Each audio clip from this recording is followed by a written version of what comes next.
Hola. Hi, Mike. Lucky you. Here we are. Lucky me. Live as live can be. So you'll see that little counter in the corner there that'll tell you how many people are watching. So right now you're fine. See, we're good. Nobody's watching. Yeah, you're good right now. Now it Where's comes my in counter? later on, right at the top corner over there. You see where it says 0 eyes, look like a little eyeball. Anyway, all right. So thank you to anybody that tunes into this. That's where we get rolling here. My name is Mike Mills. I'm with Verity Mortgage, and we're doing our My Texas Real Estate and Finance podcast. And today, I have my very good friend Tracey Goins in here with me today. She's really, really excited about coming and doing this with me. Isn't that right, Tracy? Yes, thrilled. Yes. You were especially excited, dude, when you found out that we were going to be on video. Yes, that was like the icing on the cake. Pull that mic a little closer to you. Okay. There you go. There? There we go. Okay. Yeah, you don't have to lean forward. You can pull it into you a little bit. There you Okay. go. So how do you feel about being on video today? What is that? Why is that such a concern to you? Would you like to share? No. I want to reserve that conversation just for you. Okay, good. We can keep that offside. That's fine. That's fine. Yep. So Tracy works with me. She's been working with me now for 6 years. Yeah. Yeah, it'll be 6 years in March. All right. So 6 years we've been working together. Now Tracy lives in Dallas, and so I don't get to see her very often because she doesn't bring her pretty face down here for us to hang out very much because she's got 2 wonderful kids and a husband that keep her more than enough busy. And apparently you're so incredibly busy that you don't use social media ever, which I don't think anybody that hears that, I don't think they're going to believe that. Really? Well, I know, just because I didn't believe. I mean, I know it's true. I'm not saying it's not true. I'm just saying that when you hear that from somebody originally, you're like, what? None? Like, really? None? It's like somebody that says, I work out every day. It's like, really? Some people do. I know some people do. Yeah. But for the most part, you're like, really? Every day? So I don't understand it. You're going to have to explain to me. So you don't have a Facebook account. I know that for sure. That's correct. Because when I tried to post this, it didn't show up. You do have an Instagram account, right? I do. Okay. What I looked for you on Instagram. What is that? I bet you did. I'm not going to tell you. I'm going to find out. So if you find out my Instagram page, I will do these types of things with you forever. No hesitation, no pushback. Yeah. Really? Yeah. Okay. See, That's I don't think how certain I am. You will never find it. Maybe so. And I'm not saying you're wrong, but I am saying that I know more about that stuff than you do. Oh, well, that's true. And I know ways to find people. So I'm not saying that you're wrong. I may not find you. I may find you. We'll see. Okay. Obviously, you don't have a TikTok account because you don't get on that ever. Yeah. And then you don't have LinkedIn either because I looked there as well. So you literally are never on social media. Correct. Ever. That's correct. Okay. So you're saying that you just live a normal life without social media and everything exists. Okay. That's exactly what I'm saying. Somehow you can still make it through your day and never be on any of those platforms. Imagine that. It's amazing. I wake up okay every day. It's amazing. And your husband, Micah. Yes. He also has none of those accounts, at least that you're aware of. Well, he has an Instagram. I'm kidding. Oh, don't you start. He does have an Instagram. Okay, he does have an Instagram. Okay. And he that's it. Instagram. Abigail said hello. See? Abigail? Look. What? I don't see that. You don't know where to look on this thing. Look down there. Hi. Oh, hey, Abigail. There we go. See, we're figuring this out. See, she doesn't use social media, so we don't get very tied into, obviously, being online very often. So therefore, looking at computers, if it's not our LOS screen that you fill out an application with, then you don't know what's going on. Or the Fannie Mae regulations as they may be. Because that's the real reason you're here with me today is it gives me an excuse to make you come in here and see me in person, which I very much appreciate. Okay. So thank you for making the trek and abandoning your family to do so. And B, we get to share your wonderful brain with the world because you sure it wasn't to torture me? Well, that's a what do you call that? That's like a happy little accident. That was certainly not the intent. Okay. That was not the intent. The intent was for us to talk about loans and make things interesting. But the fact that you're uncomfortable and that you're concerned about what you told me about earlier, I think it's great. Oh, okay. I think it's hilarious because it just is. So, All right. So before we get in, so by the way, if you are a buyer looking to buy a house, or if you're a realtor trying to learn a little bit more about how mortgage loans actually work from two people that do them, primarily one that's way smarter than the other one, which is the lady sitting across from me, then this will be your podcast to listen to, because we're going to get a little bit into the weeds on loans, a little bit. But I promise you it'll be interesting, and you won't be bored out of your mind. And then Jennifer says, Tracy's in front of the camera. Miracles do happen. See that right there? See, everybody is on board with seeing you out here today. Look at this. Hello, Jennifer. All right. See, we're rolling right along. All right. So first, before we dive into all the loan stuff, I want you to tell the tens and tens of people paying attention to this, like, how did we go from little sweet baby Tracy to adult Tracy mom killing loans every single month? Like, what was how did we go from that to that? How'd we get here? So you want to know about you? Where'd you come from? What you do? How'd you get into mortgages? How did you meet your husband? All those kind of fun things. Okay. Let's see. So one part of my brain is thinking of how to answer that question for you. And the other part of my brain is thinking how I'm going to strangle you when we get off air. Okay, that's fine. So, we'll film that too. We'll have more content. Let's see. So Louisiana, from Louisiana. Yes. Relatively medium-sized family. Okay. Couple of sisters. Okay. Couple of brothers. One of your sisters is in real estate, right? Two. Both of them are. Okay. They're twins. All right. Oh, yes, that's right. All right. They do everything together. Yes. So, let's see. So graduated college twice. Okay. College twice, because you have a master's. That's correct. That's right. Where'd you get your bachelor's degree from? Southern University, master's and bachelor's. Both at the same place? Yes. Okay. All right. Let's see. Where'd you meet Micah? College. Master's or bachelor's? Undergrad. Okay. So y'all were both in school together. We were. Were y'all in the same degree program, or? We were both studying for business marketing. Okay. And we met one day. I caught him looking at my underwear. You caught him what? Looking at my underwear. Looking at your underwear? Looking at my underwear. How was he looking at your underwear? Well, he was sitting behind me. He's tall, he's super tall. So, and I'm a little short. Okay. So he was just peering over in the seat behind me. Okay. So he could see down your pants from the back? Pretty much. Okay. And you caught him in the midst of this? Yeah. Okay. And that's what endeared him to you, and why you decided to marry him, because he was looking at your underwear? And 25 years later, here we are. Yes. So let's see. Dated 6 years. We've been married. Mike, don't ask me questions. 19, something like that. No, not that long. But you said 25 years. I know. I was over exaggerating. But you said 6 years dating, so I'm just doing math. Don't do math. When did you get married? What year? See, okay, for anybody that doesn't know Tracy, by the way, which, some people do, some people don't. And you don't know her that well if you do know her, because I don't even know her that well. And I know her better than most. So Tracy is not your typical female, let's say, right? Because watch it. Well, you have different ways of looking at things that tend to be a little bit more on the guy side of things. Sure. And one of the perfect example of this right now is that if I were to ask 90% of married women sitting across from me when they got married, like what year, they would know. They would know immediately. I agree with that. They wouldn't even have to think about it. And I asked you what year you got married, and I still don't have an answer. And you had to sit there for at least a good 10 seconds and think about it. Now, you may have come up with it since then, but either way, it wasn't on the top of your tongue. Fair enough? Yeah. Okay. I'm sure we'll come across other instances. That really doesn't mean very much, right? Sure. No. But what year was it?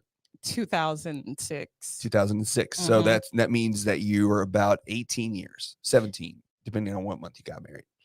No. Yes. No. Tracy, do you know what year it is? It's 2022.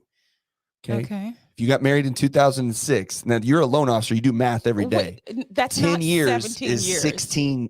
2016 is 10 years. So in 2016, you were married for 10 years. How many years has it been since 2016? Mike, I don't know. But 6. Okay, that's 16 years. We're coming up on 7. Well, 2023 is like tomorrow in like 2 weeks. So we're literally arguing about 6 months. I'm just telling you, you've been married a long time. Okay. I have. Let's just leave it there. Can Micah come? Would he know if I asked him? Like He would not. He wouldn't either. He wouldn't. Okay. And I don't have You a don't problem care. with it. I don't No. care. Do y'all No. celebrate your anniversary? We do. Okay. All right. When We're is not that? far off the Well, beaten path. hey man, I don't know. You don't use social media. You don't know what year you were married. Okay, so why is it so odd that I don't use social media? It's not odd. It's It is just odd for not. Well, it's unusual. Would you not agree that like the vast majority of human beings on the planet are on social media a lot? Well, Maybe not posting, but certainly, looking at it. yeah, no, Yes. I think that's true. So if you are outside the norm, wouldn't you say that that's a little unusual? I guess. Okay. But that's not all. unusual in a bad It's way. not bad. No, I think it's good. I think it's good. You do. I absolutely do. If I could go back and take social media away from my kids, I would absolutely do that. Yeah. Because I don't think it's good, especially for kids. I think it's a bad thing to some extent. The benefits of it are that it's like this double-edged sword, right? Mm-hmm. You're engaged with more people on a regular basis. So you Mhm. see more people and you talk to more people because you're commenting on pictures and liking, and like you just see people's names when you post, when you're involved. Or even if you don't post, you're seeing what's happening in people's lives, Mhm. right? Mhm. It's all a rosy picture. Nobody's posting, I just lost my job today and Sure. got a divorce. Some people do, I guess. But so it's a certain image that you're seeing. But either way, you're on there. So that's good, right? Because you're engaged with other people. Human beings are social animals. We like to spend time around people, and that gives us that sense. But in the same breath, we're also very alone because we spend too much time, right here. Yeah. We don't spend enough time like this. Right. You know what I mean? So for that reason, I think it's a bad thing. And with the advent of TikTok, which I hate, I love, because it actually, if you cultivate TikTok in the right way, you'll see good things. Like you'll see, Brett's on there too. She said, Tracy, you got this. See, Brett TV? you got it. Yes. Brett. You got fan clubs going on here. So when you look at like an app like TikTok, right? It's 3 minutes of content and it constantly is rolling. Yeah. Constantly. Okay. So as soon as you open it up, boom, there's a video. Like YouTube, you got to go look and find and click and go to. Facebook, you can scroll through, but it's not playing videos. Sometimes it's pictures, whatever. But TikTok is immediately video is a minute that you open it up and it's somebody telling you something. And sometimes, like my wife, if she's watching this, she has gone on a Judge Judy kick. Do you know who Judge Judy is? I do. Okay. So Judge Judy has a TikTok page or there are several pages with clips of Judge Judy and what she's talking about in the courtroom, whatever. For the last week, she's been what I would call Judge Judy TikTok. And so she's just constantly watching this stuff. So I'm not saying that's bad necessarily. That wouldn't be what I would spend my time consuming. So, but like my TikTok, you go on that, it's mostly like, well, there's a lot of conspiracy theories. So that's my weird little thing, but it's also money. It's also business and tax and, taxes and all kinds of things related to running a business, being an entrepreneur, whatever. So you get ideas, you get insight, you get all kinds of stuff like that. But the thing about it being so repeating is you can sit on TikTok for like 2.5 hours and not even realize that time went by that fast. Like your day is siphoned That's right. because you're lost in somebody else's world. Instead of your own. Correct. Okay, so I do want to clear something up. Yeah, please. I am not anti-social media. No. I didn't say you were. Yeah, but No, I just say you just don't have the accounts. That's odd. That's just unusual. Okay. Yeah. So I'm not anti-social media. I know it has an insane amount of value, right? 100%. But in a world of immediacy and access and excess, it's just nice to be able to have a separate life from that. Sure. Yeah. So I was having this conversation with someone yesterday. Okay. Who mentioned they had, I don't know, and I can't remember the number, but call it 1,500 Facebook friends. But they got 3 friends in real life. Right. Yeah. That makes sense to you? No, absolutely. No, that was my point is that the social media is a good in that it's like a tool. Yeah. Like anything else, right? Yeah. It has utility. Yeah. But it also, if not used correctly, can put you in a place where your whole entire existence exists through someone else's eyes. Yeah. Like everything that you see, it's like, I don't know. When's the last time you went to like a concert? I haven't been to a concert in a couple of In an years. arena Like it was pre-COVID. So if you go to a concert now, Mm-hmm. I went to Harry Styles with my daughter Did in you? Austin. Yes. Did you like it? I actually did. I liked it a lot. Really? I very much did. I would not paint you to be a Harry Styles fan. I was not until I Okay. went to the concert. You've been converted. I was converted. Okay. I really like a lot of his music. Okay. I like all kinds of music. I like hip hop. I like country. I like pop. Like Yeah. I like whatever. But Yeah.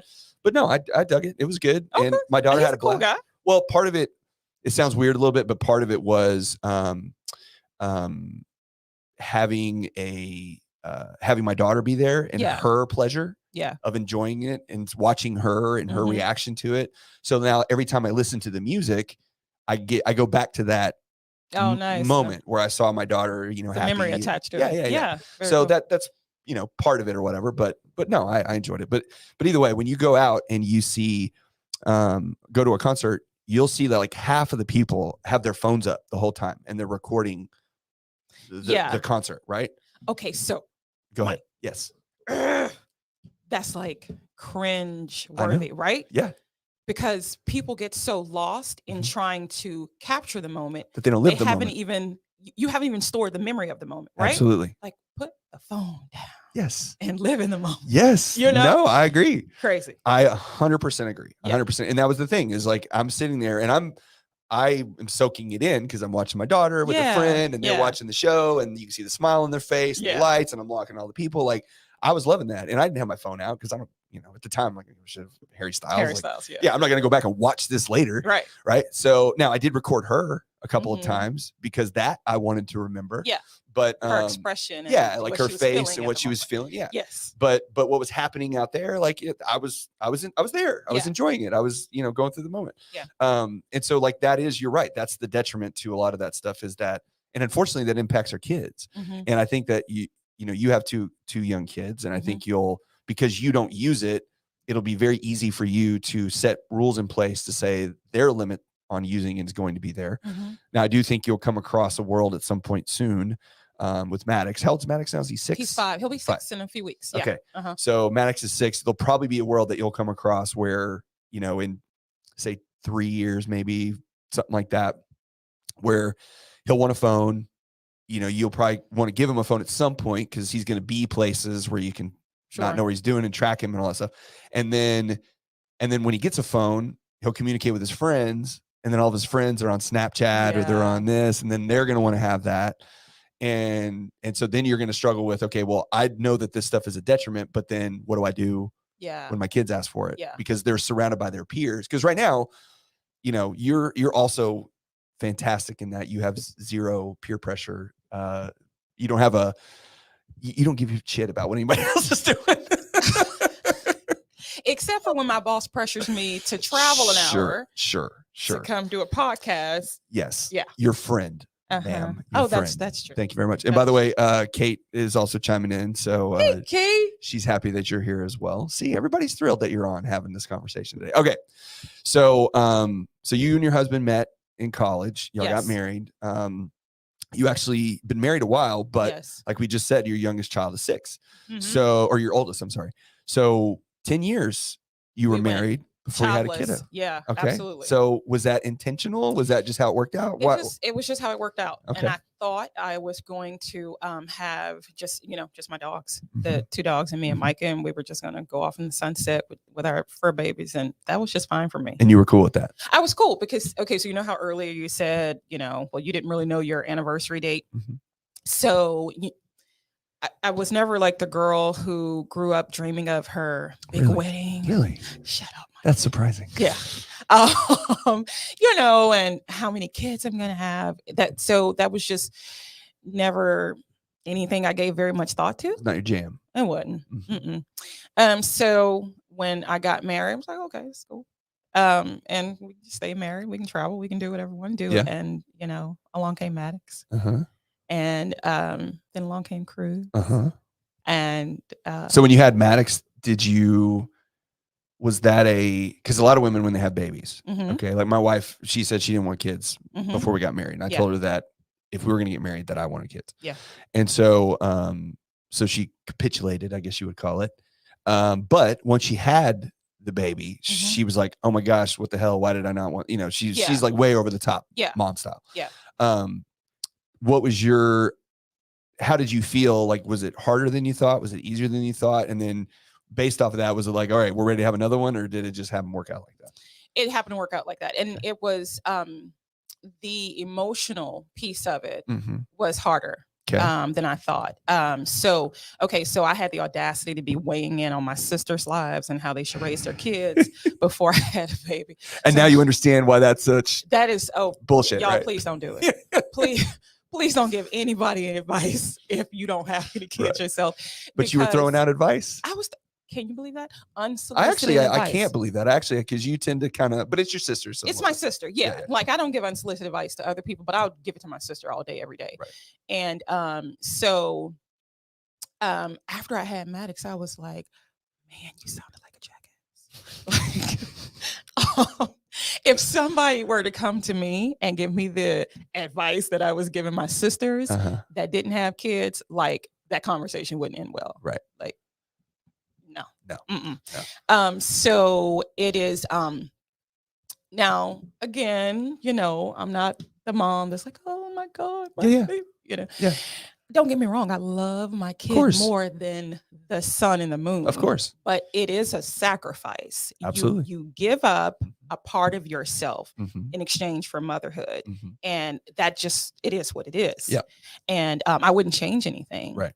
But if you're doing a job and doing it right, a part of you is given to this person, this human being. Yeah. And the more kids you have, you got to figure out a way to balance that out. Balance it out. You do. And so I wasn't opposed to baby number 2. It just wasn't a priority necessarily. It wasn't, but I knew I didn't want Maddox to be alone. Right. Because I've enjoyed my sisters. It's a special relationship. So I knew I didn't want Maddox to be alone. And when we were thinking, like, what are we going to do? Are we going to do this? And meanwhile, I'm getting older. What do you mean? You're like 25 years old. What are you talking about? I know I look 25. So you look amazing. Just partly do that cream. But speaking of. Okay. What you got? I'm almost out. Almost out of that. Oh, the cream. Oh, the $7,000 cream that you got me for Christmas last year. What is that called again? La Mer. Yes. Okay. So you only use that like in very specific. Oh my gosh. Yes. Yeah. So you just can't go slathering that on like it's like Jergens or something like that, So it's like, and when I went to go buy myself, I was like, oh, that's what Money Mike was. This shit is expensive. Well, it was funny. When you came in, we'll tell this little funny story here. So Tracy comes in and she's getting ready to go on. She's mad at me because I didn't tell her we were going to be on video. So we had a whole thing about that. Yeah. And then she's like, I need some lotion. And I said, what are you asking me? And she's like, yes. And I'm like, okay, I don't carry lotion around with me just as like a rule of thumb. Like, I just don't have lotion laying around.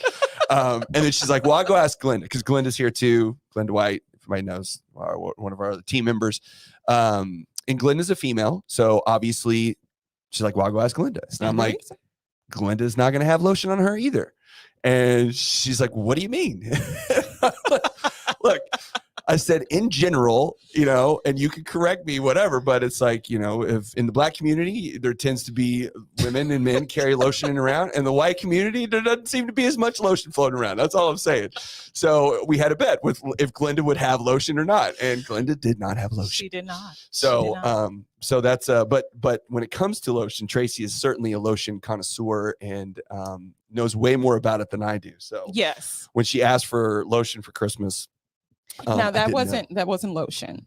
That was cream. That was face cream. Sorry. Okay. There's a big difference. Big difference. So Jergens is lotion. Jergens is lotion. Vaseline is lotion. Okay. Yeah. Vaseline's lotion? Is it considered lotion? Well, not the petroleum jelly, but they make lotion. Oh, yeah. That's right. Okay, sorry. I'm gonna get you some lotion. Again, I don't like we talked about. I'm the ashy white guy. I have no idea if I am or not, because you could scrape it across my skin and I have not a clue. So I assure you, your skin is likely dry. Yeah, more than likely, it certainly is. But it's been okay so far. I told you, like in the wintertime when the moisture in the air is less, then I do have some like oil that I put on in the shower. It's not like, it's kind of like baby oil, and I just kind of rub it on, so that way I'm not itchy all day long. See, so I'm Getting there. And you sleep better at night if your skin is moisturized. Sure. I could definitely say that would work out in your favor. I bet like you're one of the ones that your feet are super rough, right? No, actually, I have beautiful feet. I mean, I will say that my God. my heels occasionally will get a little rough, but ask Susan next time Beautiful you see her. feet. Ask Susan the next time you see her. You don't think that's an overstatement? No. Who's told you had beautiful feet? My wife. Okay, that is a biased perspective. Has anybody else on the planet told you have beautiful feet? No. And I've never asked anybody to comment on my feet, honestly. So that was the first time that it was even brought up. So I'm just basing it off what my bride says to me. That's all. I don't know. She's being nice. Okay, fair enough. Maybe she is. All right. So speaking of work and children, yes. How is it that you find? So you're a female in a last I checked very strong or very highly male dominated industry, lending, right? Yep. There's a lot of, I would say there's certainly more female realtors than there are men. Yes. But there's certainly more men lenders than there are women. Yep. Right. Yep. So you've been doing this how long now total? 18 years. 18 years. Yes. So 18 years of being a female in a male dominated industry, a black female, by the way, which makes life even more complicated sometimes. Sometimes, yes. In this world. Mm-hmm. So, and you have 2 kids. I do. So what have you found like managing all of that, like doing what we do every day and still being able to produce at a very high level, which you do, and give great service to your clients, which you do, because we have you're the number 1 rated review queen of Eustace Mortgage, like has the best reviews of anybody. So how is it that you're able to balance all that stuff? I know this just sounds very plain and simple. A lot of things are. But I just do it. And I don't do it well. You Nike it. I Nike it. Yeah. I don't do it well all the time. Oh, sure. Nobody does everything perfect all the time. Yeah. So I don't stop in the evening, whether it's with my kids or with work or whatever the case is, until I feel like I'm proud of my day. Okay. For, whatever. What is that? What do you think that means? Like proud of your it's day? a feeling. It's a feeling like you've done well today. You've taken care of people today. You've made your boys laugh today. You've, been of value to Micah. You've helped him move his day forward. Right. Whatever, you've checked on your dad today, whatever that means. And it's not an action. It's a feeling. I know when to stop, so, and that's how I gauge every day. And in fact, there was the little Dove chocolate candy bars. Yes. The little individual candies. So I unwrapped one a couple of years ago, and there was it had the little corny messages in it. I've never really eaten them before, so I don't know what's inside of them. Oh, okay. But I'm aware of their existence. Yes. So they all have it's like Facebook for you. Like you're aware of its existence, but you don't use it. But anyway. Pretty much. Yes. So there was one I ran across, and it says, "Don't stop until you're proud." And I was like, "Oh my God, that's like the mantra for my life." Okay. Yes. And so I kept a little wrapper sitting out on my kitchen cabinet for a couple of years. And so Mike was like, "Why aren't you throwing this trash away?" Because there was something very important in this. Right. And so I look at the little wrapper, look at it every day. I was like, that's how I feel. Right. Like I don't stop until I'm proud of something, or proud of how my day ended. And the day to someone else could be a catastrophe, but if I accomplish something that meant something to me that I can be proud of, then I can stop. And so he actually surprised me, and he had it put in a poster or a picture frame for me, and so it hangs. The wrapper? No, not the wrapper. Oh, okay. Well, it'd be awesome. Pretty odd. You had like a big picture, in the middle. There was like this little bitty. Right. Anyway. So there's, and so it's hanging up in my office. That's just how I feel. So it's not that I've made a certain amount of calls and I sit and log things every day and I check it off. It's not that. So you don't measure the success of your day by accomplishments necessarily. You more measured about how you feel at the end of the day. That's correct. Okay. And if you feel good about what you did, regardless of what that was, yes, it could involve your kids. It could involve your work. It could involve something personal, whatever. Yes. Okay. And I don't stop until I feel it. So how do you manage the time? Because I know challenging. Cruz stays home with you. He does. Right. And Maddox is in school, but but that's just been for the last year or two. So he Right. was home with you for the most Mhm. part, I think, when you were working. So Mhm. so you're working. I know what's also funny is I've been to your house before too. And I think most people that work from home have their own space, which you do sort of, but we all have like like Susan has a little nook and some little Mhm. desk thing. I got my office, everybody's got like their thing. And so I was expecting to come to your house and have you, and you have plenty of room for it. Right.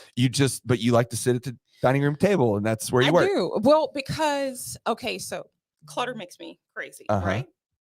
So my surrounding has Very to simple. be very like my life, Yes, right? yes. So everything from my surrounding to the thoughts in my head have to be cleared out, Okay. or I can't function. Okay. So everything is like taken down to the bare minimum. I One need pad of this one piece of paper. paper. I need this one pen. I need this one screen. Okay, so now Brian's gonna find out I never use those computers.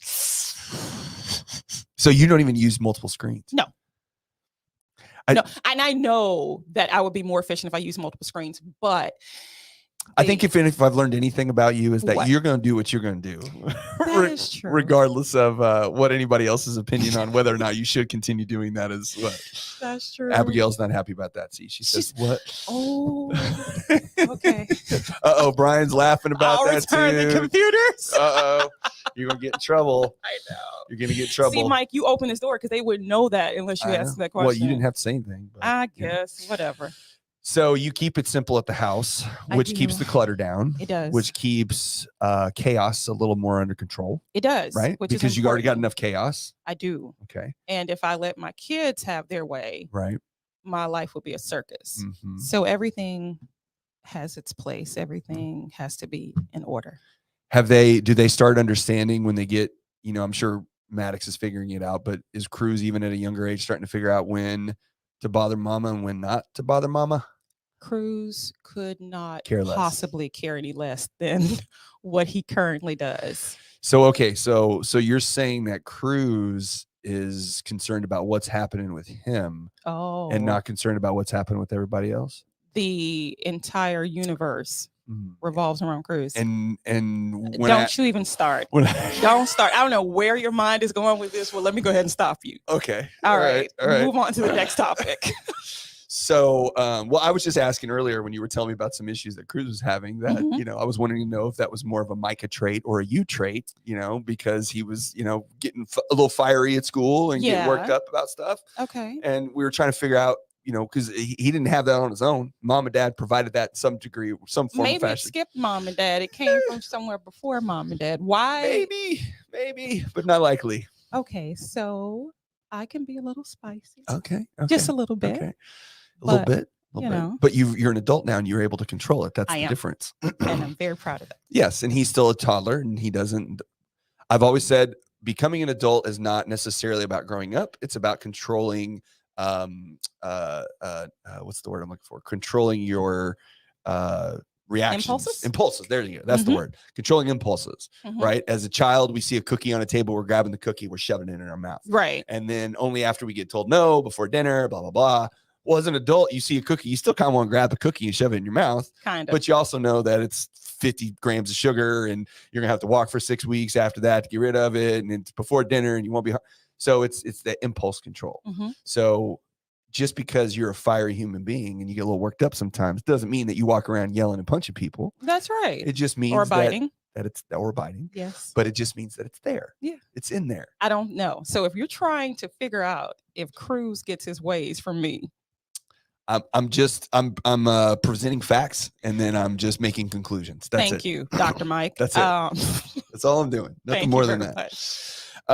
All right. So working at home, dealing with the kids again, how do you balance the time? Do you time block? Do you, say I'm going to get these things done today and I have to get these things done because you're going to have to just how do you schedule your day to make sure you get everything that you need to? I don't time block because kids have no respect for time blocking. That's very true. Especially when they're around you all day long. Yes. So I really do what I can when I can. And my day is planned 10 minutes prior to the action taking place. Right. Yes. Like at 12:20, I'm going to do this. At 12:45, I'm going to go do this. And I have to do that because Cruz still needs whatever Cruz needs. Right. He doesn't care about Verity. Right. Or anything else I have going on in my life. Right. So everything centers around him. Right. And as long as my agents don't feel that, Right. Or my clients don't feel neglected, or my sister doesn't feel like I've bailed on her in her most vulnerable point in her life, and she needs to talk to me right now. As long as, they don't, then I would say that's a win. Then you got it. I got it. Okay.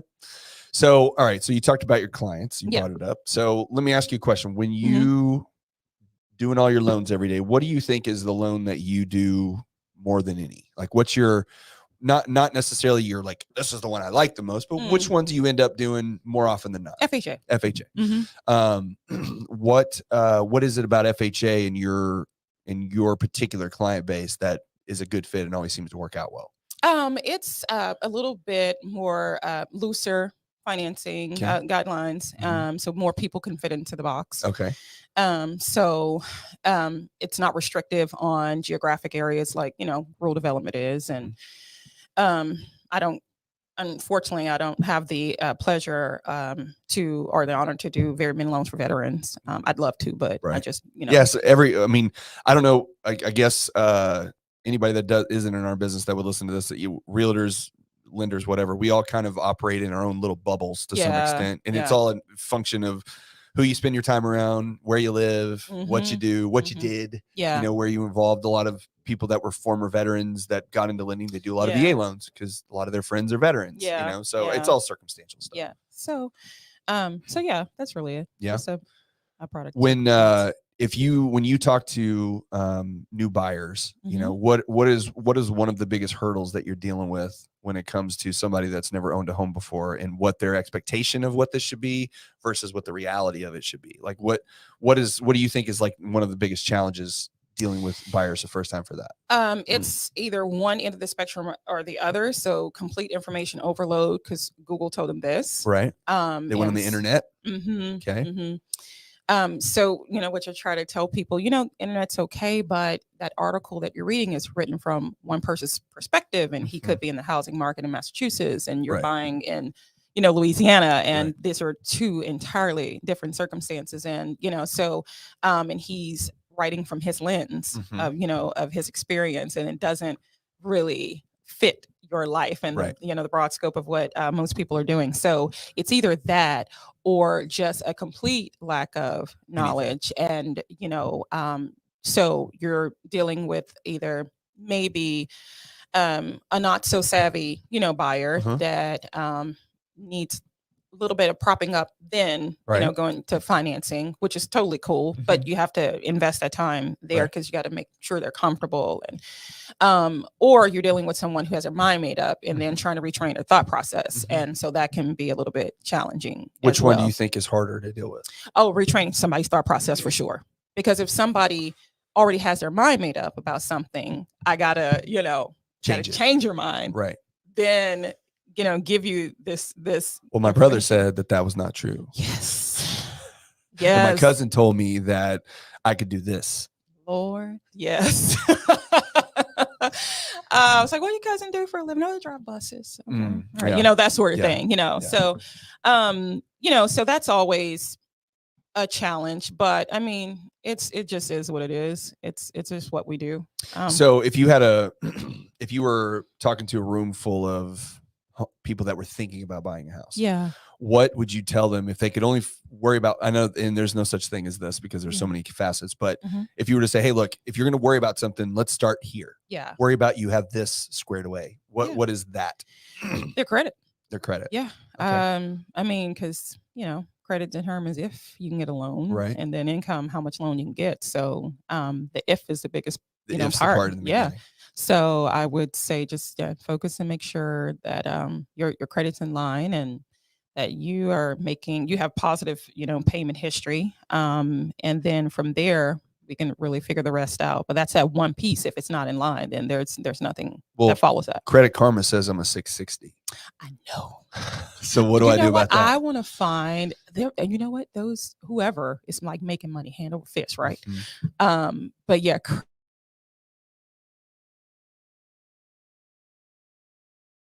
Tell somebody, I'm sorry, that So if an agent or a buyer were listening, what would you tell them that why Credit Karma is not the best place, or freecreditreport.com, or my Equifax from Wells Fargo, or whatever the case may be? Because of the credit formulation that those softwares use, and it's not mortgage. It's not the mortgage scores that we pull. Okay. And so you can have someone with false expectations of what their score is. They think that they're ready to go.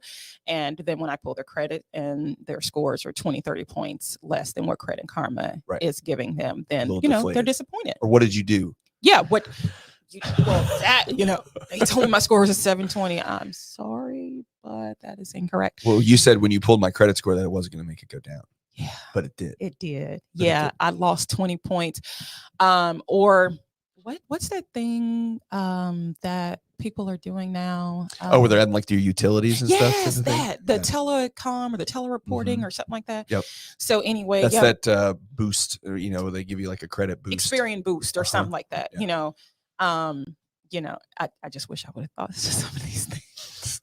I wouldn't be sitting across the table from you right now. No, you wouldn't. You'd be by yourself in your house swimming in money, I guess. I know. Because you certainly wouldn't be spending it with the people.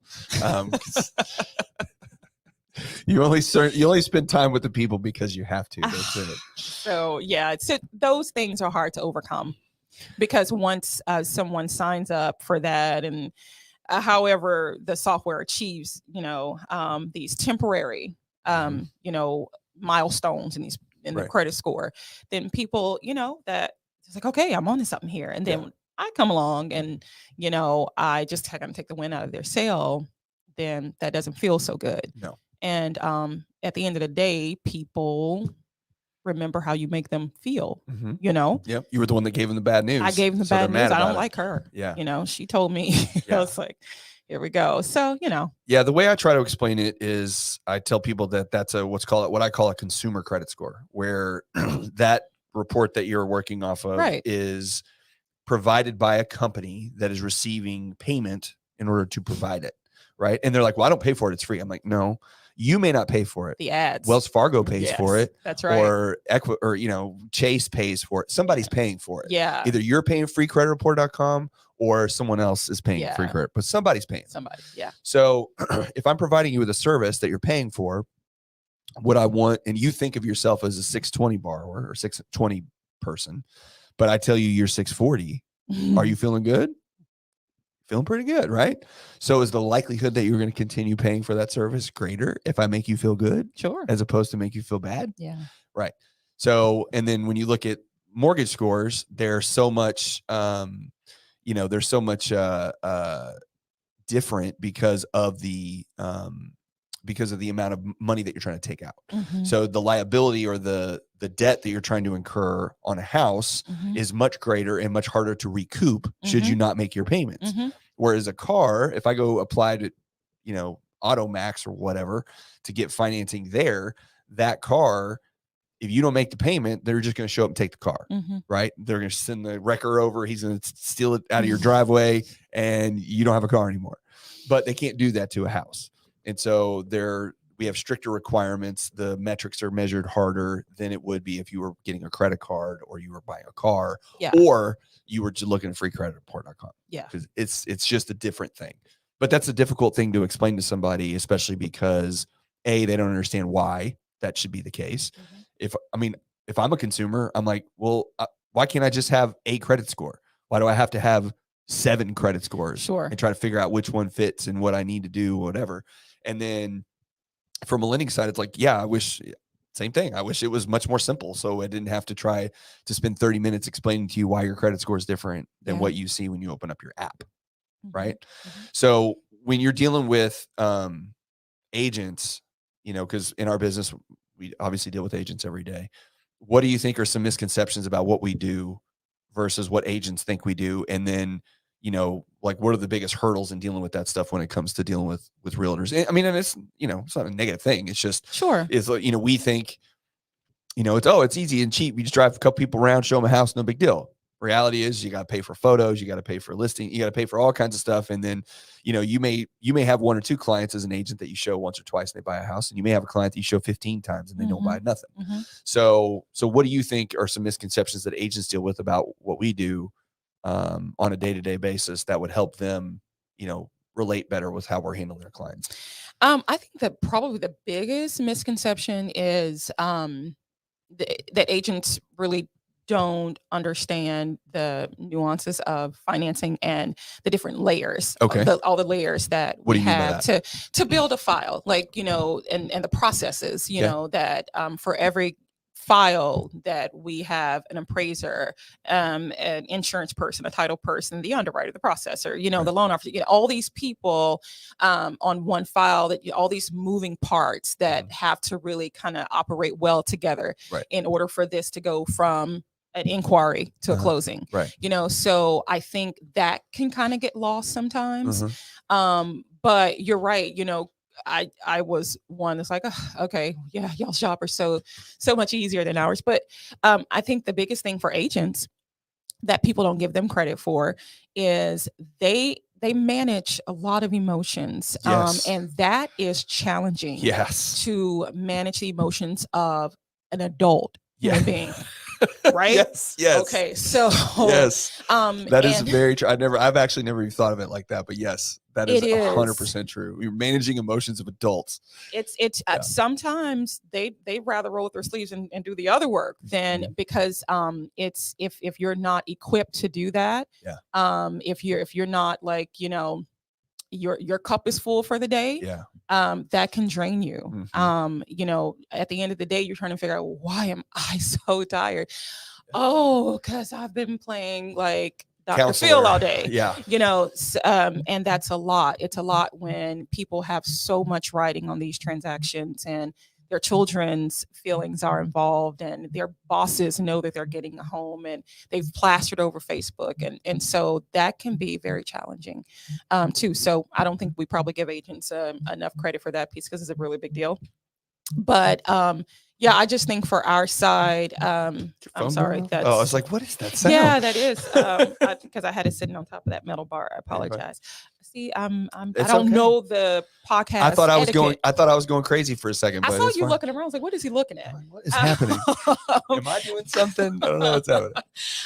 So yeah, I think that's probably the biggest thing. It's just what it takes to make this thing work, because once we get the green light that this deal is out of inspection, and when we get to closing, there's just so much that goes on behind closed doors that people just don't realize. Well, and I think for us as lenders, like we do get to do things pretty black and white. Like it's your credit's good enough or it's not. Your debt ratio fits or it doesn't. You have this much money or you don't.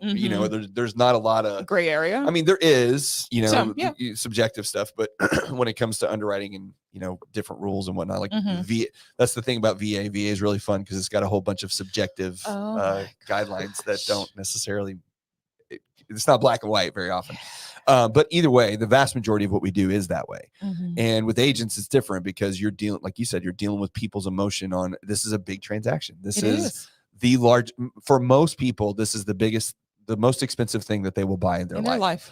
And next to dealing with your kids having problems at school or emotional, whatever, or your marriage or relationships, it's probably, right in there in the top 5 of most stressful things that you're going to go through. Absolutely.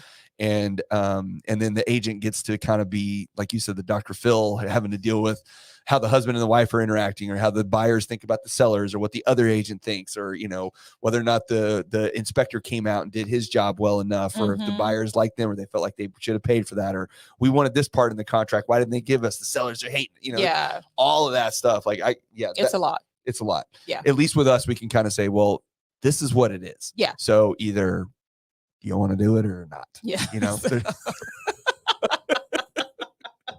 It's kind of like when we go to closing, my favorite thing, being at closings is sitting with people, especially attorneys. They're a lot of fun because they go through every line item on every single piece of paper. And I've had a few before, like, start to cross stuff out, and the title, no, you can't do that. I'm like, well, I don't agree to this. And they'll look at me and I'm like, well, if you don't agree to that, then you don't get to buy the house. Right. They're like, well, wait a minute.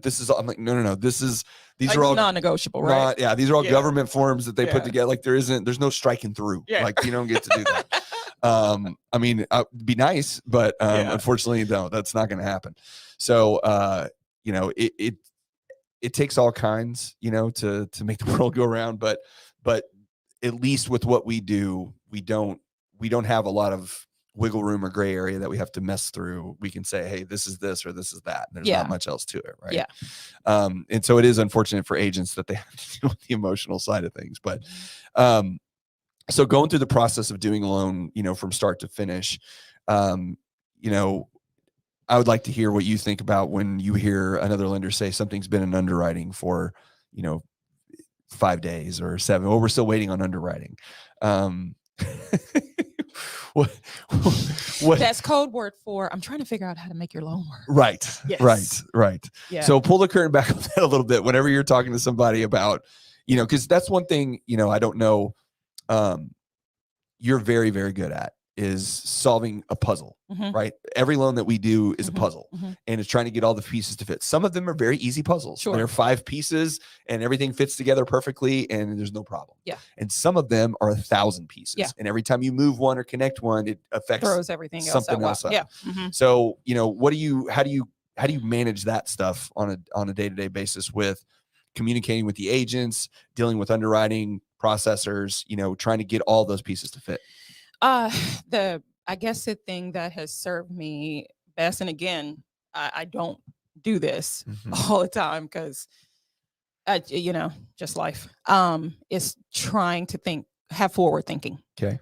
And think ahead of whatever is sitting in my face at the moment. I believe that in part is the reason that I've been able to have some degree of success without, as you have pointed out 500 times today, being on social media or, it's like 5 times. No, or, lead generation or things like that. So I think people know that. And that is probably one of my superpowers. Your superpower by far is that you don't have to do business like 99% of other loan officers, because you communicate with all of your agents. You keep contact with them. You talk to them on the phone, whatever. But you're not like out with them very much. And I think you're actually not even. Steve will kill me, but you're not really looking for new agents. I cannot believe you said you're that. You're just dealing with the ones that you got. Well, that is true, Steve. I have an explanation for that. And you even have some agents that you're like their best kept secret. Like they don't want to tell anybody else to use you because they're afraid that, and it keeps you more than enough busy. Like it's amazing to me, honestly. I think it's like one of the greatest superpowers of all time. I wish I had it. Like I really wish I had it. I just don't. You're so funny. Yeah, he did. And I'm looking at Glenda's messages. Mike just called you out. Yeah, he did. Because if you tried, could you imagine? Are you Mike? People, that is what we call a backhanded compliment. No, it's not, because Steve says the same thing to me. So yeah. I understand. So so I thought, yesterday I said, okay, I'm going to meet with Mike tomorrow.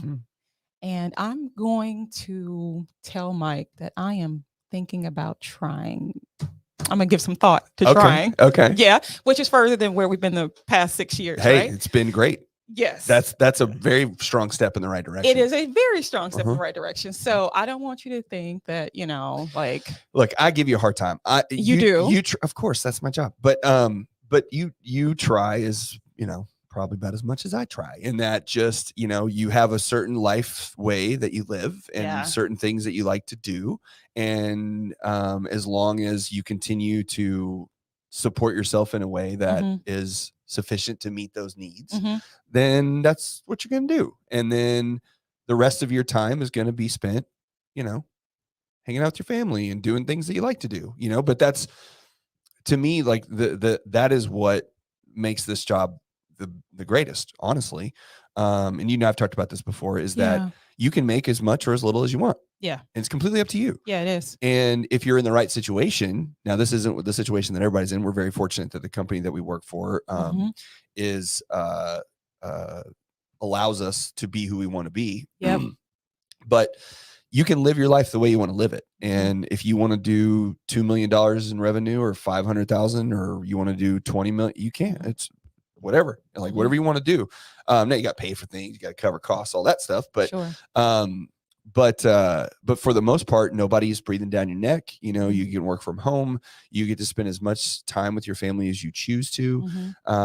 Now, you being a very motivated person in that you're maybe motivated is the wrong word, but you take a lot of pride in your work. And so because of that, it pushes you to do more regardless. Like it's whether you want to or not, you're going to, just because you don't want your work to slide and you know, right. And so I think that is what makes you successful. But if I were to say, and I joke, but you know, if you tried, well, then you're not the same person. So then that effort, there's going to be a subtraction from somewhere else. Right. So like I always use Michael Jordan as the best example of, you know, Michael Jordan is the greatest basketball player of all time. Like anybody that disagrees with that is an idiot. Right? Maybe Kobe. Okay. But Kobe's just like Michael, is the same guy. Is LeBron not in your top? No. Not in the top 5? Oh yeah, I'm probably top 5. Sure. But who's your top 5 roster? Man, I don't know. I haven't thought about that in a long time. Let's say Wilt Chamberlain, Kobe Bryant, Jordan, Magic Johnson, Larry Bird. Magic Johnson. Yeah. Point guard. Absolutely. Okay. Yeah. Showtime Lakers, man. That guy could do everything. Okay. Yeah. All right. So either way, you know, that guy was a great basketball player. Conrad's like basketball. Yeah, Dirk. I know Derek. Look, I love Dirk, but you know, come on. Dirk does not belong in the top 5. Not in the top conversation. 5. But Jordan was a great basketball player, the greatest. Yes. But he was a horrible husband. He was a horrible father. He was a horrible teammate. Now, horrible is subjective. It's pretty. I mean, have you watched The Last Dance? Well, he wasn't. What he gave on the court, he didn't necessarily give in other aspects of his life. But that's what I'm saying. There's always going to be a retraction somewhere else. Yes. There's 100% of you. Okay. And once you give 90% to something, you only have 10% left to give to other things. No, I agree. Right. That just was like the whole motherhood thing. Yes. Yeah. Same thing. So it's like, if you were saying, okay, I'm going to do $50 million next year in revenue. Okay. Could you do that? Probably. Yeah. Right. But would you be the same person? Would you be happy? Would you be content with your life? Or would you be miserable and mean to your kids? And you know what I'm saying? So like, I now granted, I'm sure there are people out there that accomplish all of those things. Okay. I don't want to, somebody's like, somebody's gonna be mad as hell with right. So I'm not saying that you can't, it's impossible. I'm saying for us average human beings, okay, that it's a challenge to be that way, and you can pull away. Yeah, you see Brian. Yeah, what I missed Brian with the sad face. That one. No. Which one did I got to get down? Sounds like Mike is not adding new players. Wait, just like Tracy's not adding new. See, Brian's always good for a good laugh. See what I'm saying? Dirk, yeah, Derek's a big fan of Dirk, Jordan and Kobe. Okay, all right, he's giving us a list. So next year you can hear all about everybody's Jordan year, right? Yeah. Well, but like I said, we all want to do more. Yeah. The entire world is structured in a way that is all built to do more, right? If you're a corporation and you have a stock price, what's the goal of the corporation? Do more. Yes. Do more. Make stock price go up. Yeah. But you can't do more forever. At some point, more becomes a detriment to all things. So it's always about finding balance, which is what we talked about before, right? So I agree with that. But I'm not there. I don't want to do more right now. Yeah. I want to do better. Okay. Yeah. Because I sort of feel like, and it's going to sound a little weird, but I sort of feel like I haven't really earned the spot to do more yet until I feel good about what I'm feel really good about what I'm doing right now. So I just want to do better. Yeah. So then I can scale and do more. You want what you're already doing to be as good as it can be before you try to do more. Yes. Right. Yeah. Yeah, but I understand that sentiment 100%. But only thing I would say to that is that is a little bit of that's a subjective metric, right? And it's like, well, when is it good enough? I don't know. I've never been able to figure that out. Right. Well, it's kind of like what you said. You end your day by feeling good. Yeah. Right. Yeah. I feel proud of what you did for the day. And, yeah. And sometimes that's your measure, and sometimes that's your metric, and that's just everybody's a little bit different. But I definitely think that when you put any energy into anything, work, your kids, your family, or whatever, you only have so much energy to give. And at some point it's going to be a detriment to other things. True. But you'll still have success. It's just about how you measure success. Yeah. What's important to you. Yeah. What's important to you. And I think, again, back to my original point was that this job is set up in such a way with our company that we're able to balance those things in whatever measure we choose, as opposed to having somebody breathing down your neck 24 hours a day saying, why aren't you doing more? Why aren't you doing more? Why aren't you doing more? Well, I did this last month. Well, you need to do this month. Right. And that's just how, that's how all things work. Unfortunately, it's maybe not good or bad, but it just is what it is. Yeah. So where do you think, based on your conversations with agents and people and everything every day, where do you think our market's headed? What direction are we going in? Well, if you listen to all the horror stories, completely like to Hades, right? Sure. But what do you see versus what you hear? I see that people are still interested. I see that people still want to buy. People still have the same home ownership goals than before this whole thing kind of, went to smithereens. Yeah. I think that people communicate, they feel how people sort of tell them, they should feel about this. Yeah. They see all that stuff on social media. Yeah. They read the social media posts, or they see the ticker across CNN for the folks who watch those programming, and it's very easy to kind of fall into that trap, so to speak, but that doesn't negate people's desires for home ownership. And I don't think it ever will. So I think that this ride is a little bit bumpy, but I think in a few short months this will be a distant memory. Do you think that the market switch from where it was to where it is now has actually benefited some people without them realizing it? I don't know that I would agree with that. Well, what I'm getting at is, so if I was, most of your loans are FHA, right? Sure. So if I was an FHA buyer and I was buying a house 12 months ago, how good were my chances on getting that house, especially if I didn't have a ton of money? I got you. So you mean like programs coming back? And programs coming back, but also just availability of properties. To get a house. I got you. And if I got a conventional loan versus an FHA loan, or if I'm paying cash. True. That's true. Right? Yes. So. And how much am I having to pay for the house? Yeah. It was listed at $250, but what am I actually paying? Right. Yeah. Right? Going inside in the house, negative equity, that sort of thing. No, I agree. Slowing down the market has helped people. I understand your perspective now, whether they realize it or not. Yeah, it has. Definitely, we have more inventory available. We've reintroduced some products where, bonds were suspended for a while. Yeah. Rates aren't the prettiest, but if I've never owned a home before, it's all relative. I mean, I don't know. Yeah, I don't really. You only know because it happened before, but it's not happening now. It's not. Yeah. So I don't really have a real life experience to compare it to. On it, yeah. So, yeah. So you said something about bond programs. That was another thing I wanted to ask you about. So I just want you to talk a little bit about what has changed from what we had before to what we have now, and how you look at bonds as a whole when it comes to buyers. So if I'm a buyer and agent and I say, well, I want to use this program, and I hate that word, that's associated with bond. If I want to use a bond, or I want to use a grant, here's what I'm looking at. But what was available before, what's available now, and what do you think the true benefit to someone getting into one of those? So, they were suspended for a while. Why was that? From what I understood, the pricing on it just wasn't anything that investors were willing to bite on, because when the whole refinance, when the rates jumped up, it just wasn't anything that was just palatable for investors. So, in part, I would say they're back now, at least with the programs that I work with, particularly. How I feel about grant programs in general. Okay.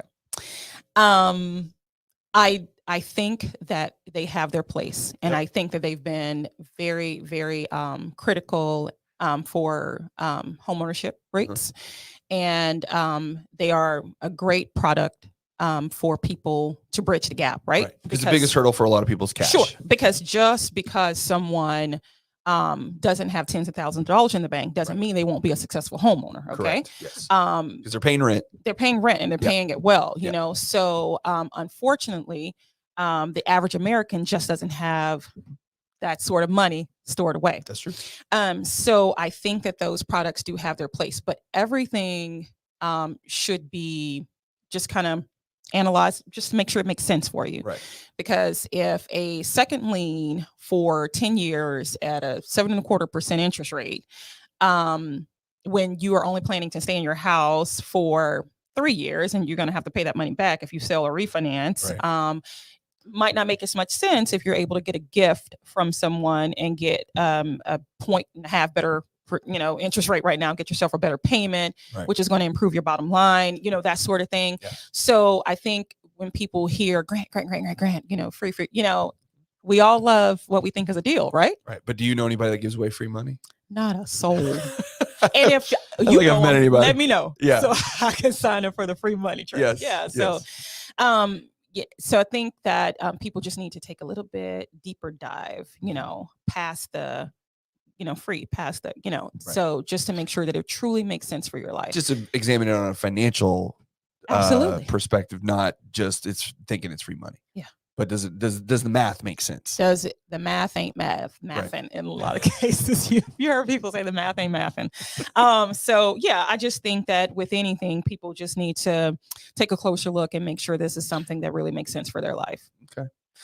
Well, and I think I come from the same point of view a little bit with you on that, and that, I always tell people, like, look, it's not that they're good or bad. It's that, are they good or bad for you? That's it. Your situation. Does it fit you? Does it not? Is it necessary? Is it not? Yeah. Is it better than renting? Yes, it is. Because I think this is the piece that people miss sometimes when it comes to buying a house, is that if you bought your house in 2007, right before everything crashed, right? There was the biggest crash related to mortgages and real estate directly that we've ever experienced, right? So values came down, the market hit the toilet, which is nowhere close to where we're at right now. Your house is you still got 50%, 60% equity in that house today. Still 80%.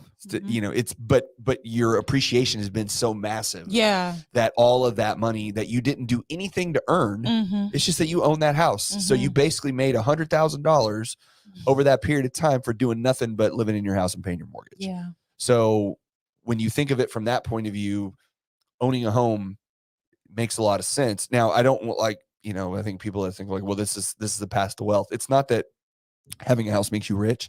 It's that having a house that you own or paying on that you have equity in is a step in the direction of getting to that point. Because then when you sell that house, or you want to upgrade and you keep that house as a rental, or you sell it and get the equity and maybe put a certain amount down on the next house and maybe invest some of it, it's just money that you got because you owned an asset that appreciated. Sure. And that's it. And that money can make a massive difference in a lot of people's lives. Absolutely. Right. So it's just that owning those homes as opposed to renting is always going to be in a better situation than continuing to rent. So if someone needed to get pre-approved and they were trying to get pre-approved for you, when would you say is the best time for them to do that? It's always a good time. Okay. Why is that? It's never bad, because when is there? Because that sounds like you sound like a lender. Call me now. It's always time to get pre-approved. When is there a bad time to move your life I'm not forward? disagreeing. I'm playing devil's advocate. But I mean, I guess I can understand how it sounds, but there's never a bad time to move your life forward in that direction. Right. So there's when is there a bad time? Because what you don't know. Right. Right. So you have to find out. Yeah. And the only way you can find out is if you take that step, right? Picking up the phone. And people are there's so many people that are just like scared, paralyzed with fear that they're going to hear a no. Yeah. Right. And I get it. Yeah. I get it. As long as I've been doing this, and I've bought and sold a few times, and it's still even kind of nerve-wracking for me. And I know exactly what to expect. Yes. Exactly what they're doing. Yes. Like, oh, the underwriter said that. Yeah. Or whatever. Tell them this, So I know these things, and it's still very stressful. It's a stressful process. So I get it for someone who is brand new to this thing and they don't know what in the world to expect. Right. But some people are so paralyzed by that they actually never take that step. Yeah. And that is for me, the kind of the tragedy in it, you know? So Well, it's a fear of the unknown. Everybody's is. scared of the dark place of the, where I don't want to go in that cave because I can't Yeah. see what's in there. Well, I don't want yeah. to open that door because I don't know what's behind it. Yeah. I don't want to take that job because I don't know if they're Yeah. going to like me or, whatever. So I think that fear is just basically ignorance in a lot of cases because you just don't know what you don't know. True. And when you find out, then the light gets illuminated and Yeah. now you know. It may not be good. Like right. And that's the thing. Yeah. And that's what I tell people. Well, the answer is no right now. Yeah. Right now. Yeah. The answer is no. Because you don't have it. You haven't tried for it. Yeah. So yeah, the answer is no. Right. And the answer could be, we could like upgrade that answer to not right now. Or the ultimate, yes, you can actually do this, right? But if you don't, it's always going to be no, right? Yeah. And how many people do you think that you talk to? What would you say the percentage? Just guess of the ones that are a no, okay, that turn into a yes. Oh, it's yes as in okay, I'll take that step, or yes as in they've achieved homeownership.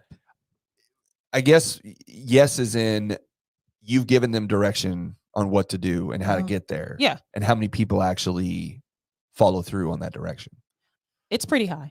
Pretty high. It's pretty high. Really? Yes. Okay. See, my experience is actually the opposite. Really? My experience is if they're a no, and even though I go through and explain what we're doing and how we're doing it and everything else, more often than not, that person never, and the way I look at it, the why, I guess, is just that sometimes if you're in that situation, you've created this situation for yourself, not the greatest financial situation. It's really hard to get out of. Yeah. And you have to change your habits pretty dramatically in order to do that. And most people aren't capable of changing their habits in a dramatic way. That's just my experience. They can. Sure. Oh, it just makes them uncomfortable. Yeah, of course they can. Yeah, like that. Yeah. That's not like that's gonna. But the can and the do are very different. Yeah. Well, that's true. Right. Yeah. Yeah, that's true. But no, I would say, yeah. And maybe you're just better at coaching people on how to take care of their situation than I am. Ooh, that could be it. Ouch. See, hey, look, I can own my own faults 100%. Maybe I need to take a few pages out of the Tracy diary. That is hilarious. See, I can be a detriment to me too.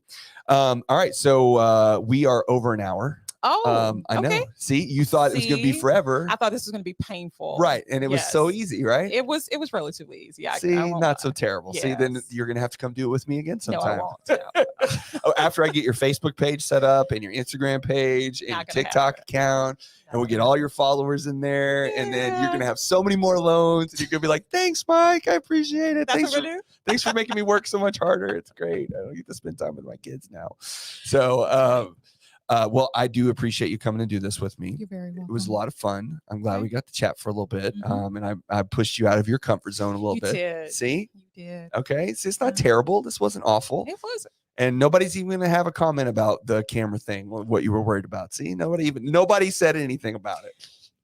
I don't think they would online. Maybe. You don't know. Maybe we got some real bold ones out there. Maybe Linda would say something. But anyway, all right, we're gonna wrap it up. But I appreciate everybody that hung out and listened to us for an hour. And we had quite a few people listening for a little bit. Okay. And we'll be back, or I'll be back again here in later on. I think I got another one on Thursday with Jordan Davis, Keller Williams broker. So who we're going to play golf with today. Okay. So before you go, yes, are your Cowboys going to the Super Bowl? Well, the Cowboys are always going to the Super Bowl. So let's be very clear about that. Yes, they are always going there in my mind. Will it actually? Are so delusional. Will it actually happen? If there is a chance, this year's a great chance.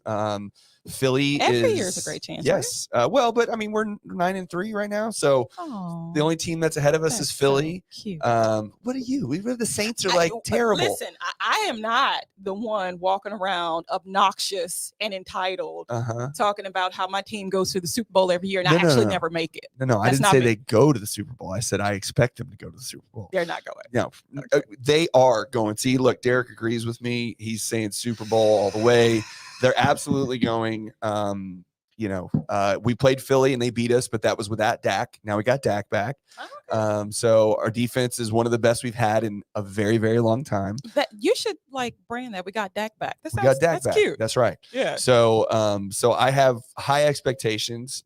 Jerry likes to spend money, so maybe we'll figure out a way to put us over the top. We're definitely going to the playoffs. And then now that I could agree with. What happens from there, I have zero. one little more thing. What? Being an old person, not that I'm. Are you old? No, I mean I'm 44, but you know, because we're the same age. Yeah, so yeah. if you're old, and I'm not old. Well, you don't look old. I look old. I don't. mean, I got all this white hair on my face, and I don't have hair on top. Like, you know, I look decrepit. But see, if you use lotion, that wouldn't happen. Fair enough. However, I care less about those things than I used to. Okay. Like, there have been, over the last 3 or 4 years, there have been multiple occasions where I have missed Cowboy games. Like, completely forgot that they were even on TV. Yeah, no, same here. I forgot the Saints played and they lost last night, but you know, I forgot. And I love the Cowboys. Yeah. And when I was younger, I used to listen to sports talk radio all the time, you know, all that stuff. And I'm not saying, you know, anybody that isn't, like, it's not a good or a bad thing. It's just that, you know, I used to watch the Mavs all the time and the Rangers and the Cowboys and, you know, pay attention to what's going on in college football and knew everything about it there was know about sports. Mm-hmm. And I have a brother-in-law now who is like that and knows everything. And I ask him, I'm like, what's going on here? How's that going? You know, even Derek, hey, Derek, how's this happening? What's going on there? But I just find myself less and less being drawn to it. And it's simply because in my own head, I just think to myself, I'm like, okay, what has this ever actually done for me? Because I'm not even that big of a shit talker. Like, when it comes to defending your team, you know what I mean? Like, if someone wants to talk shit about the Cowboys, I'm like, whatever, that's fine. You know, and I'm not like posting, oh, we're back. Like, I've never been that way. Yeah. But I've always cared. I just don't get boisterous about it. But nowadays I just care less. And so, and I don't miss it either, really. Really? See, I actually do miss how I used to feel when I was like, you know, 10 toes down. Yeah. But Sundays got a little stressful for me. Well, like, you got 2 kids running around. No. This was before kids. Sundays got stressful when the Saints would lose. Like, it ruined your day. It would ruin my day. Yeah. And worse than Saints losing is the Cowboys winning. Yeah. And I would just be like off balance until about Tuesday afternoon. And I don't want to feel like that anymore. Yeah. You know what? I did suffer. I'm not from that. mature enough to be a football fan right now. I suffered from that too, actually. I did. It would ruin my day. And Susan would know if the Cowboys lost, I was going to be in a shitty mood all day long. Yeah. You know, but I don't know. I just, it wasn't anything intentional. It never was. It was just like, you're doing stuff, you're busy. And then you were like, oh crap, I forgot that was even on. And especially when they were bad, because there were a couple of years where they were pretty terrible. Yeah. Like, whatever. You know, who cares? More than a couple. Yeah. Hey, we've had a decent streak of going to playoffs, I think. I don't know. I'll have to go back and look at it. All right. Well, anyway, thank you for coming. You're very welcome. I had a lot of fun. I'm glad you were able to sit down with me for this amount of time and come visit us today. Yes. We're going to have fun this afternoon too. Okay. So I'm looking forward to that. And I appreciate everybody that stuck around, and I will see you next time.